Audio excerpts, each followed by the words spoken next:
আমি খালি হাঁড়ি চড়ালাম। মুহূর্তের মধ্যে হাঁড়ি ভর্তি মজার মজার খাবার রান্না হয়ে গেল। বাবু, এই থালাগুলো অতিথিদের সামনে দিয়ে আয়। মা, তুমি এমন জাদুর মতো এত তাড়াতাড়ি কিভাবে এত খাবার বানিয়ে ফেললে? অত তো আর জানতে হবে না, তুই শুধু মন দিয়ে আমাকে সাহায্য কর। বেশ কিছু টাকা জমেছি, এবার আমাদের বাড়িটা মেরামত করতে হবে। বৃষ্টির দিন এসে পড়লো, ঘরের চালগুলো মেরামত না করলে আর থাকতে পারবো না। আমাদের দোকানটাও বড় করতে হবে, প্রতিদিন দোকানে অতিথি বাড়ছে। আমরা কি তাহলে অনেক ধনী হয়ে যাব মা? এভাবেই বলতে নি, এর সবই তো ওপরওয়ালার দান। যদি ভিখারি মা ওই দিন না আসতো, আমরা কি এসব পেতাম? কখনো এসব নিয়ে লোভ করবি না। ঠিক আছে মা।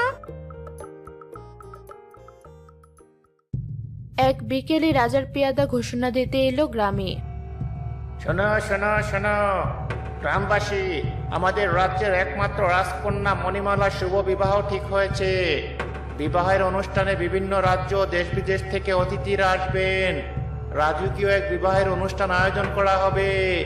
এই বিশাল অনুষ্ঠানে অতিথিদের খাওয়া দাওয়া রাজকীয় আয়োজনের জন্য একজন রাঁধুনি প্রয়োজন। মহারাজ চেয়েছেন এই রাজ্যেরই কেউ যেন বিবাহের রান্নার কাজটি করেন। আগ্রহীরা আজ বিকেলে রাজপ্রাসাদের প্রহরীর নিকট নাম দাখিল করবে। মহারাজ নিজে তাদের হাতে রান্না চেখে তবেই ঠিক করবেন। কত কত লোকজন আসবে দেশ বিদেশ থেকে।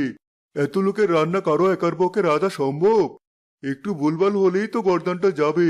এই স্বপন, তুই তো গ্রামের বিভিন্ন আচার অনুষ্ঠানে রান্নার কাজ করিস, তুই নামটা দাখিল করা।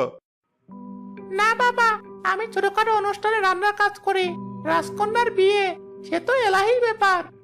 কিন্তু এত বড় গ্রামে একটা লোকও কি নেই যে এই রান্নার ভার নিতে পারে? মহারাজ কত আশা করে একটা আর্জি করেছেন।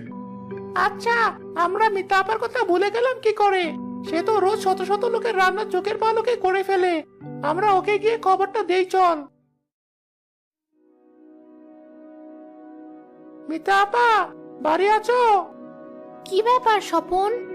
তোমার জন্য দারুণ খবর আছে। তোমার কপাল খুলে যাবে। কি হলো বলবি তো?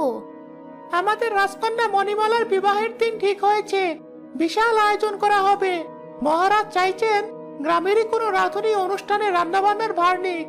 তা আমাদের গ্রামে তুমি তো একমাত্র মানুষ যে রোজ শত শত লোকের রান্না করো। তোমার রান্নার কত সুনাম, তুমি এই কাজের ভারগারা নাও। আমি তো অত রাজকীয় রান্না বান্না কখনো করিনি, সাদামাটা তরি তরকারি রাঁধি। আমি কি করে পারবো? তুমিই পারবে।